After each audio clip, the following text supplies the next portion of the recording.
जय Hind. Welcome to success एक जिद। आज हम डिस्कस करने वाले हैं आईएमए इंडियन मिलिट्री एकेडमी में आप सभी के लिए जो नई वैकेंसी आउट हुई है उसके बारे में। यहाँ पे देखिएगा, इस वीडियो में हम ये डिस्कस करेंगे कि आपकी जो सिलेक्शन प्रोसेस है ना आईएमए देहरादून की नई वैकेंसी में वो क्या रहने वाली है, आपको कितने स्टेज से गुजरना पड़ेगा और हर एक स्टेज में क्या कुछ प्रोसेस आपकी कंडक्ट होगी, वो सभी बातें हम डिस्कस करेंगे और वो भी बिल्कुल आपके ऑफिशियल नोटिफिकेशन के साथ है। इससे पहले आपको हम एक बात बताना चाहेंगे कि इस भर्ती की जो कंप्लीट डिटेल है और ये जो भर्ती आपकी होने वाली है ये आपकी ऑफलाइन रहने वाली है। तो किस प्रकार से आपको फॉर्म अप्लाई करना है, इन दोनों चीज़ों के ऊपर बिल्कुल डिटेल में हमने 2 वीडियो बनाई हुई हैं। उन दोनों ही वीडियो का लिंक आपको इस वीडियो के डिस्क्रिप्शन में मिल जाएगा। सबसे पहले आप वो वीडियो देखिएगा। यहाँ पर हम मात्र ये डिस्कस करेंगे कि आपकी जो सिलेक्शन प्रोसेस है ना वो क्या कुछ रहने वाली है। एक भी चीज़ हम मिस नहीं करने वाले हैं, बिल्कुल कंप्लीट डिटेल आपको बताने वाले हैं। तो चलिएगा, सबसे पहले आपको जो ऑफिशियल नोटिफिकेशन है वो हम ओपन करते हैं और हर एक जानकारी को बिल्कुल हमें डिटेल में डिस्कस करते हैं। और देखिएगा, जो आपका ऑफिशियल नोटिफिकेशन है वो यहाँ पर हमने ओपन किया हुआ है। एक भी जानकारी आपको हम अपने तरफ से नहीं बताएंगे, जो भी प्रोसेस होगी वो सब कुछ आपको हम ऑफिशियली बताने वाले हैं। तो एक चीज़ आपको जो थोड़ा कंफ्यूज कर रही थी कि आपका जो एड्रेस है ना वो इस फॉर्म में कहाँ पर दिया गया है, तो देखिएगा आपका जो एड्रेस है वो ये एड्रेस है to the commandant Indian military academy Dehradun, यानी कि जो फॉर्म आप अप्लाई करने वाले हैं वो इस एड्रेस पर आपको भेजना होगा। वहीं अगर हम बात करें इसमें कौन कौन सी पोस्ट के लिए आपकी वैकेंसी जारी हुई है, तो यहाँ पर आप लोग देख सकते हैं कि टोटल आपकी 11 से अधिक ऐसी पोस्ट है जिनमें आपकी वैकेंसी जारी हुई है।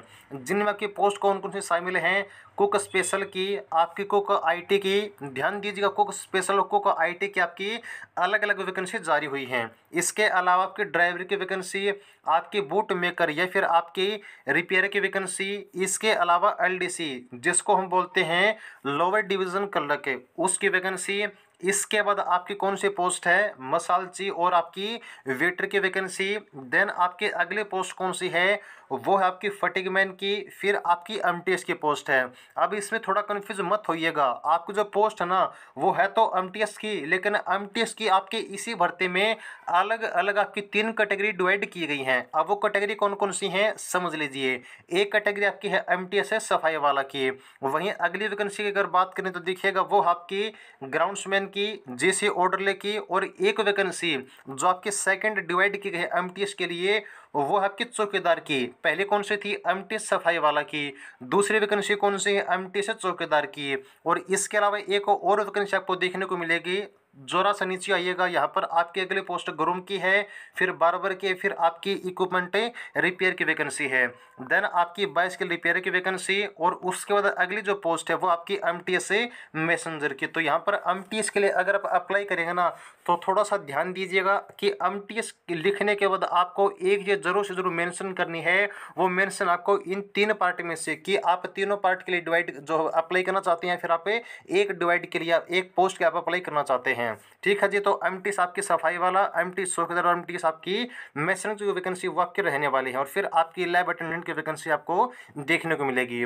तो अगर बात करें जो पोस्ट अभी मैंने आपको दिखाई है, इन सभी पोस्ट के लिए क्या आप अप्लाई कर सकते हैं, तो बिल्कुल आपकी जितनी पोस्ट हैं 11 से अधिक पोस्ट शायद आपके रहने वाली हैं। तो जितनी भी पोस्ट हैं, अगर हर एक पोस्ट की क्वालिफिकेशन आपके पास है और हर एक पोस्ट का जो भी आपका क्वालिफिकेशन क्राइटेरिया या फिर आपका एज क्राइटेरिया जो भी क्राइटेरिया आपका रखा गया है ना, अगर वो आप लोग फिल करते हैं तो यहाँ पर हर एक पोस्ट का अप्लाई कर सकते हैं, कोई दिक्कत आपको नहीं आने वाली है। ठीक है जी। तो ये बात आपकी होगी, क्या आप एक से अधिक पोस्ट के अप्लाई कर सकते हैं? हाँ जी, बिल्कुल कर सकते हैं। बस शर्त ये है कि आपकी जो क्राइटेरिया है उस पोस्ट के लिए आपका एलिजिबल होना चाहिए, आप उसके लिए फिल होने चाहिए। अब हम बात करेंगे इसकी जो सिलेक्शन प्रोसेस है उसके बारे में। तो देखिएगा, आपकी जो एज लिमिट है वो आपकी 18 से यहाँ पर 27 साल रहने वाली है, जो कि सिर्फ और सिर्फ आपकी 3 पोस्ट के लिए है। कौन कौन सी, आपके ड्राइवर की पोस्ट है, लैब अटेंडेंट की पोस्ट आपकी जीसी ऑर्डरली, और इन तीनों पोस्ट के अलावा आपकी जो एज लिमिट है वो आपके 18 से 25 साल रहने वाली है। लेकिन यहाँ पे ध्यान दीजिएगा, जो आपकी ओबीसी कैटेगरी है उसको एज में 3 साल, एससी एसटी को 5 साल और पीएच को यहाँ पर 10 साल एज में छोटे मिलने वाली है। वहीं आपके जो एक्स सर्विसमैन हैं उनको उनके सर्विस के अकॉर्डिंग छोटे मिलेगी।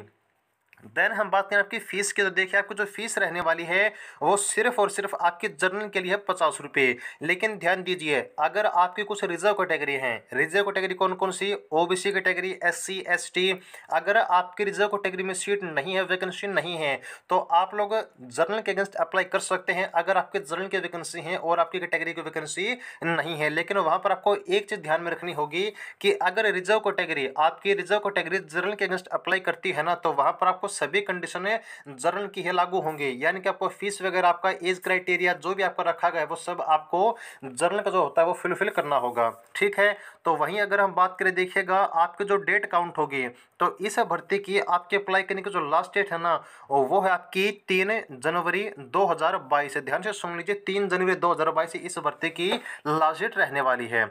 अब चलिएगा हम बात करते हैं आपकी सिलेक्शन प्रोसेस के बारे में। तो मेरी बात ध्यान से सुनिए, कोई आपको झूठ कहेगा, कोई आपको सच कहेगा, लेकिन मैं अपनी तरफ से कुछ भी नहीं कहता। जो आपकी इस नोटिफिकेशन में बताई गई है ना, वो चीज़ आपको बताता हूँ। और बात ये है कि आपके एडमिट कार्ड सभी के नहीं आएंगे। अब चाहे इस बात को झूठ मानो सच मानो, इसका जो ऑफिशियल प्रूफ है ना वो आपको दिखाता हूँ। थोड़ा सा नीचे आइएगा और यहाँ पर आपको एक चीज़ कही गई है, जो आपका पॉइंट नंबर कितना है, ये आपको पॉइंट नंबर 7 है। इसमें देखिए क्या चीज़ कही गई है। इसमें आपको ये चीज़ कही गई है कि only 50 candidates per post will be called for written examination based on percentage of a marks obtained in a minimum education qualification required for the respective post. अब इस लाइन का मतलब क्या है? इस लाइन का मतलब ये है कि आपकी जो पोस्ट है, मान लीजिए आपकी पोस्ट कौन सी है, एमटीएस की। एमटीसी क्वालिफिकेशन क्या है? एमटीसी क्वालिफिकेशन आपकी 10वीं है। तो आपके 10वीं क्लास के आधार की जो परसेंटेज आपकी बनती है, उस परसेंटेज के आधार पर आप सभी को जो एडमिट कार्ड है ना वो जारी किए जाएंगे। और अब जारी किन को किए जाएंगे? आपकी एक पोस्ट के लिए 50 कैंडिडेट है। अब चाहिए मान लीजिए आपकी 2 पोस्ट हैं, तो 2 को आप 50 से गुणा कर दीजिए 100। अगर आपकी 100 पोस्ट है, 100 को 50 से गुणा कर दीजिए। इसी प्रकार से जितनी पोस्ट आपकी रहेंगी उसको आप 50 से गुणा कर दीजिएगा और उतने ही कैंडिडेट के बुलाए जाएंगे। ये चीज़ मैं खुद नहीं कहता, आपके नोटिफिकेशन में बताई गई है। तो उसके बाद आपका जो यहाँ पर एक चीज़ और नोट करनी है, वो चीज़ क्या नोट करनी है कि आपका जो रिटन एग्जाम होगा, उस रिटन एग्जाम के बाद देखिए कि सिमिलरली 10 जो कैंडिडेट हैं per post will be called for skill test. यानी कि रिटन एग्जाम कितने बुलाए जाएंगे? एक पोस्ट के लिए 50 बंदे, और स्किल टेस्ट के लिए कितने बुलाए जाएंगे? एक पोस्ट के लिए 10 बंदे। तो यहाँ से आप लोग खुद अंदाजा लगा सकते हैं कि यहाँ पर जो कंपटीशन है ना, वो आपका टफ नहीं होगा, वो आपका कम होगा। कम क्यों होगा? जब आपकी भर्ती आई थी उसी टाइम आपको मैंने कहा था कि इसमें कंपटीशन कम है। कम क्यों है? वो इसी वजह से क्योंकि यहाँ पर सब बंदों के एडमिट कार्ड नहीं आते हैं। ठीक है, तो अब अगर बात करें आपकी सिलेक्शन प्रोसेस की, तो देखिएगा जो आपकी यहाँ पर सिलेक्शन प्रोसेस है उसमें आपकी पहली स्टेज होती है रिटन एग्जामिनेशन की। किसकी? रिटन एग्जाम की, लिखित परीक्षा की। नंबर 2, अगर आप लोग यहाँ पर अपना रिटन एग्जाम क्वालिफाई कर लेते हैं तो उसके बाद आपकी जो अगली प्रोसेस होगी वो होगी आपकी स्किल टेस्ट की, जिसको हम प्रैक्टिकल टेस्ट भी बोलते हैं। क्या इसमें फिजिकल होगा? बिल्कुल नहीं, इसमें आपका कोई फिजिकल नहीं होगा, क्योंकि आपके नोटिफिकेशन में कोई जानकारी नहीं दी गई है। लेकिन एक चीज़ नोट कीजिए कि आपका जो आईएमए है वो इसमें कोई भी चेंज कर सकता है। आपकी भर्ती के टाइम में, आपके रिटन एग्जाम के टाइम, प्रैक्टिकल टेस्ट के टाइम वो आपकी फिजिकल कंडक्ट करवा सकता है, लेकिन इस नोटिफिकेशन में कोई फिजिकल की जानकारी आपको नहीं मिलेगी। ठीक है, ये चीज़ आप नोट कर लीजिए। तो सबसे पहले प्रोसेस जो आपकी होने वाली है वो हो गया आपकी रिटन एग्जाम की। अब रिटन एग्जाम का पैटर्न क्या है तो वो समझ लीजिए। आपका जो टोटल पेपर होने वाला है वो आपका होगा 150 नंबर का, 150 नंबर का। अब 150 नंबर में टोटल आपके 4 सब्जेक्ट आने वाले हैं, जो कि आपका ओमर सीट बेस्ड होगा। यानी कि आपको जो पेपर होगा वो आपका ऑफलाइन होने वाला है, जिसमें टोटल आपके 4 सब्जेक्ट आने वाले हैं। कौन कौन से सब्जेक्ट हैं? एक आपका है जनरल इंटेलिजेंस एंड रीजनिंग का, जिसके 25 क्वेश्चन और 25 नंबर आपके हैं नंबर का सेक्शन आने वाला है। देन आपका जनरल अवेयरनेस 50 क्वेश्चन 50 नंबर का। उसके बाद है जनरल इंग्लिश का, जिसके 50 क्वेश्चन और 50 नंबर, और न्यूमेरिकल एप्टीट्यूड आपके 25 क्वेश्चन है 25 नंबर का। तो टोटल आपका कितने का एग्जाम होगा? टोटल आपका यहाँ पर 150 क्वेश्चन आएंगे और 150 नंबर का एग्जाम होने वाला है, जिसके लिए टाइम आपको कितना मिलेगा? टाइम आपको यहाँ पर 2 घंटे मिलने वाला है। और इसमें एक चीज़ और नोट कीजिएगा, नोट क्या करनी है कि यहाँ पर इस भर्ती में जो क्वेश्चन आपके आने वाले वो बाइलिंगुअल होंगे, यानी कि हिंदी और इंग्लिश दोनों में मिलेंगे। लेकिन इसमें आपकी जो नेगेटिव मार्किंग होती है ना, वो भी आपको देखने को मिलने वाली है। और नेगेटिव मार्किंग कितनी होगी? वो होगी आपकी 1/4 की, यानी कि 0.25 की जो नेगेटिव मार्किंग है वो आपको एग्जाम में देखने को मिलने वाली है। अब अगर आप अपना एग्जाम क्वालिफाई कर लेते हैं तो जितने आपकी वैकेंसी है उसके 10 गुना कर दीजिएगा। वहाँ पर आपको स्किल टेस्ट के लिए बुलाया जाएगा। जो भी पोस्ट आपकी है उस पोस्ट रिलेटेड आपका जो स्किल टेस्ट होता है वो आपका कंडक्ट करवाया जाएगा। और यहाँ पे देखिए जो स्किल टेस्ट होता है वो अगर आप पास कर लेते हैं तो उसके बाद आपका यहाँ पर DV यानी कि डॉक्यूमेंट वेरिफिकेशन होगा और आपका मेडिकल होगा, और उसके बाद आपको जो है डायरेक्ट मेरिट लिस्ट के लिए जो है बुला लिया जाएगा, आपको ज्वाइनिंग करवा दी जाएगी। ठीक है जी, तो ये आपकी सिलेक्शन प्रोसेस होगी। क्या कुछ होगा आपको एक बार फिर से बता देते हैं। सबसे पहले रिटन एग्जाम, देन आपका स्किल टेस्ट, फिर आपका डॉक्यूमेंट वेरिफिकेशन और मेडिकल, फिर आपकी जो है ज्वाइनिंग यहाँ पर करवा दी जाएगी। अब इसमें एक चीज़ और ध्यान रखनी है, ध्यान क्या रखनी है कि यहाँ पर आपकी हर एक पोस्ट के लिए जो फीमेल कैंडिडेट है वो अप्लाई नहीं कर सकती। क्यों नहीं कर सकती? तो देखिए यहाँ पर लिखा हुआ है, आपको जो पॉइंट नंबर C है कि पोस्ट है which are not suitable for female candidate, की आपकी कौन कौन सी ऐसी पोस्ट हैं जिनके लिए फीमेल कैंडिडेट अप्लाई नहीं कर सकती। तो वो आपकी एक ड्राइवर की पोस्ट है, कुक स्पेशल की, और कुक IT की, बूट मेकर की, मसालची, waiter, groom, GC orderly, equipment repair, barber, bicycle repair, आपकी चौकीदार, इन सभी पोस्ट जो फीमेल कैंडिडेट हैं वो अप्लाई नहीं कर सकती। अदरवाइज आपकी जो और पोस्ट है उनके जो आप अप्लाई कर सकते हैं।